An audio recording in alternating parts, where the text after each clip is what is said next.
पहला सवाल, क्या वाकई जो 70,000 करोड़ का घोटाला बताया जा रहा है ये वाकई हुआ है या ये केवल दस्तावेजी देरी है? इसके अलावा ये कोई विपक्ष की राजनीति चाल तो नहीं, इस पर भी विस्तार से चर्चा करेंगे। इस दौरान दूसरा बड़ा सवाल जो सामने आ रहा है वो ये है कि क्या कैग के रिपोर्ट को गंभीरता से लेकर जांच शुरू की जाएगी, क्योंकि अगर वाकई ये घोटाला हुआ है तो ये बड़ी चिंता का विषय है। तीसरा और सबसे अहम सवाल, क्या ये मुद्दा 2025 के बिहार विधानसभा चुनाव में गेम चेंजर बनकर सामने आएगा? तो ये तमाम सवाल हैं जो आज इस चर्चा में बने रहेंगे और इस पर विस्तार से चर्चा करेंगे। इन्हीं सवालों के साथ हमारे मेहमानों की ओर रुख करेंगे जो इस चर्चा में हमारे साथ जुड़ चुके हैं। हमारे साथ सुमित श्रीवास्तव जी जुड़ चुके हैं, बीजेपी के प्रवक्ता है, बहुत स्वागत है आपका टीएनपी न्यूज पर। हमारे साथ आरजेडी के प्रवक्ता आरजू खान जी जुड़ चुके हैं, बहुत स्वागत है आपका टीएनपी न्यूज पर। और थोड़ी देर में हमारे साथ जेडीयू प्रवक्ता जितेंद्र कुमार जी भी जुड़ेंगे। सबसे पहले आरजू जी, आपसे ही सवाल है, क्योंकि तेजस्वी यादव ने ही आरोप लगाया है कि 80,000 करोड़ 70,000 करोड़ का ये घोटाला बताया जा रहा है। कैग के रिपोर्ट का हवाला दिया गया है, आप लोग कह रहे हैं जनता का पैसा लूटा गया है, जबकि सम्राट चौधरी कुछ और कहते हुए नजर आ रहे हैं। वो कह रहे हैं कि आपके कार्यकाल के दौरान वो घोटाला हुआ, आप लोगों ने जनता के पैसे खाए हैं। जी देखिए, ये आजकल फैशन चल गया है भारतीय जनता पार्टी का या उनके जो गठबंधन जो सहयोगी उनका फैशन चल गया है कि अगर हम वर्तमान की बात करते हैं तो वो अतीत में चले जाते हैं। ठीक है, आप अतीत की बात करिए, वर्तमान की बात करेंगे। सृजन घोटाला इससे पहले हुआ था, 20,000 करोड़ का घोटाला, उस पर भी आज तक पर्दा है।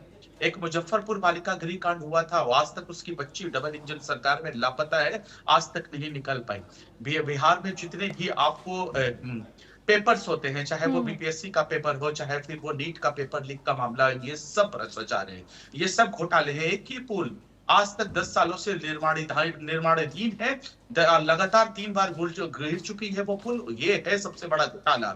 बिहार में शराबबंदी है लेकिन उसके बाद भी हजारों लाख लीटर शराब चूहा पी जाता है, ये है इनका घोटाला। और फिर हम कहते हैं, हम अपना रिपोर्ट नहीं है, ये भारत सरकार का सीएजी का रिपोर्ट है, उस कैग के रिपोर्ट के आधार पर हम कहते हैं सारे पुख्ता दस्तावेज है राष्ट्रीय जनता दल के पास, यानी महागठबंधन के पास, और उस कैग की रिपोर्ट बताती है कि 71,000 से ज्यादा का घोटाला हुआ है, लगभग 80,000 करोड़ का ये घोटाला है। और वो पैसे निकल चुके हैं और उस पे काम भी नहीं हुआ है। और यही सवालात तो हम बार बार कर रहे हैं कि अगर आदरणीय नरेंद्र मोदी जी आते हैं बिहार में और एक सुगुफा छोड़ते हैं कि 125 लाख करोड़ का मैं पैकेज देता हूँ, कितना दूं, और उसके बाद फिर 56,000 करोड़ का पैकेज, फिर उसके बाद 34,000 करोड़ का पैकेज, उसके बाद किसी कॉरिडोर के लिए पैकेज, किसी और जगह पुलिया के लिए अगर पैकेज देते हैं, तो मैं पूछता हूं कि जो भारत सरकार का डेटा है उन चीजों में नीति आयोग की रिपोर्ट हो, चाहे निवेश की बात हो, चाहे स्पेशल पैकेज की बात हो, चाहे स्पेशल रजिस्ट्रेशन की बात हो, या नीति आयोग की रिपोर्ट में जो दिखाया गया प्रति व्यक्ति आमदनी कम है, अगर इतने करोड़ के पैकेज मिलते हैं तो वो पैसे जाते कहाँ है? बिहार आज भी 20 सालों के एनडीए समर्थित शासन में हर चीजों में पिछड़ेपन में नंबर 1 है। इसीलिए हम कह रहे हैं ये कैग का घोटाला किया है और लगातार इनकी दो जो केंद्र में सरकार बैठी हुई उस पे मिलकर यहाँ से लिपापोती कर रहे हैं। हम कहते हैं जब आप इतने 1,000 करोड़ रुपए देते हैं तो ये जाते कहाँ हैं? पूरी तरह ये भ्रष्टाचार के भेंट चढ़ जाते हैं। और छोटा सा सवाल, अभी एक हफ्ते पहले आपने देखा कि डिप्टी सीएम विजय सिन्हा और अशोक चौधरी किस तरीके से आयोग के बंटवारा को लेकर लड़ रहे थे। सिर्फ हाथापाई की नौबत नहीं आई, ये है शुद्ध रूप से स्कैम और भ्रष्टाचार। और उसी भ्रष्टाचार को अगस्त के महीने में, जिसमें अगस्त क्रांति है, जिससे भारतीय जनता पार्टी का कोई लेना देना नहीं है। चलिए ठीक है आरजू जी, आपने जो सवाल उठाए हैं या जो भी आरोप लगाए उनके जवाब ले लेते हैं। सुमित जी हमारे साथ जुड़े हुए हैं। सुमित जी, कितने सहमत है? आरजू जी ने तो तमाम आरोपों की झड़ी लगा दी है जेडीयू पर और खासकर बीजेपी पर, और इसके साथ ही सम्राट चौधरी कह रहे हैं कि महागठबंधन के दौरान, ये सरकार के दौरान ये बड़ा घोटाला हुआ है। सत्ता में आप लोग हैं, कार्रवाई क्यों नहीं की? देखिए, पहले तो मैं कहूँ कि घोटाला हुआ नहीं है।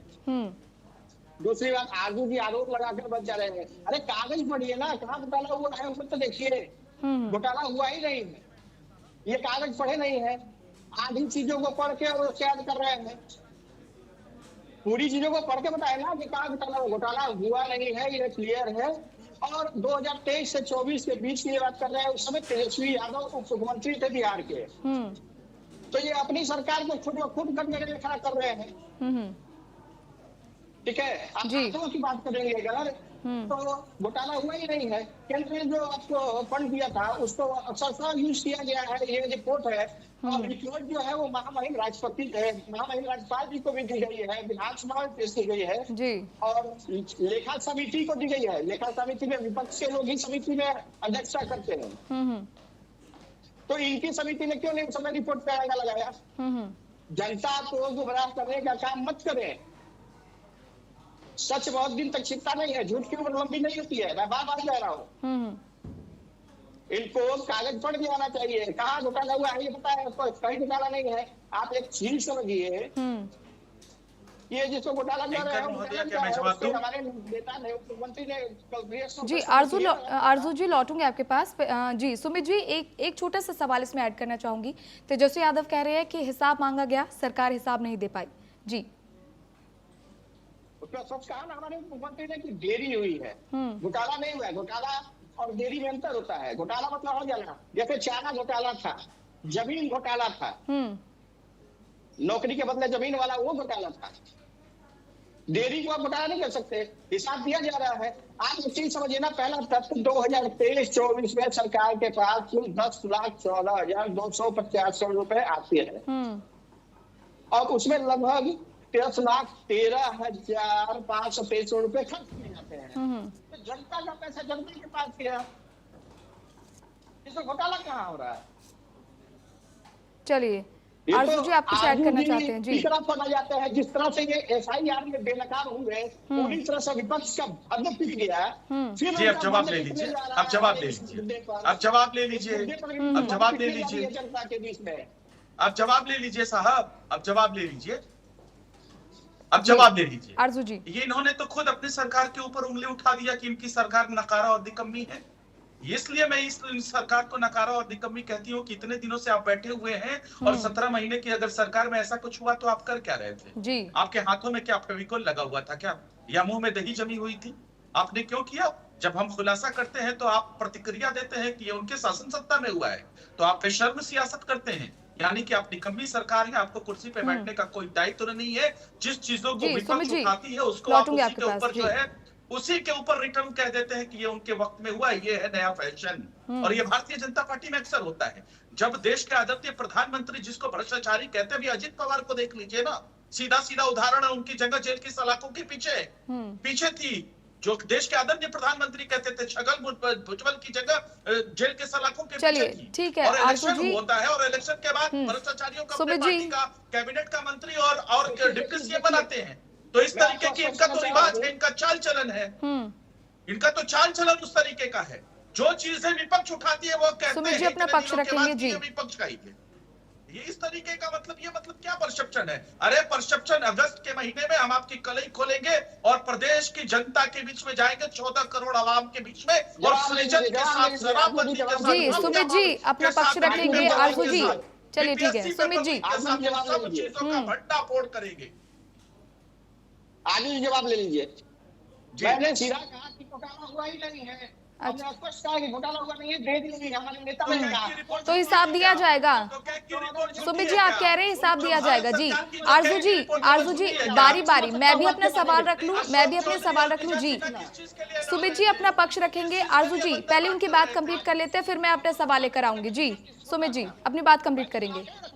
10,14,250 करोड़ यहाँ सरकार को प्राप्त हुई, जी। 10,13,523 करोड़ रुपए जनता के खर्च किए गए। हम तो आंकड़े दे रहे हैं और उसके बाद कर रहे हैं, तो उस समय तो आपकी सरकार थी, आपकी सरकार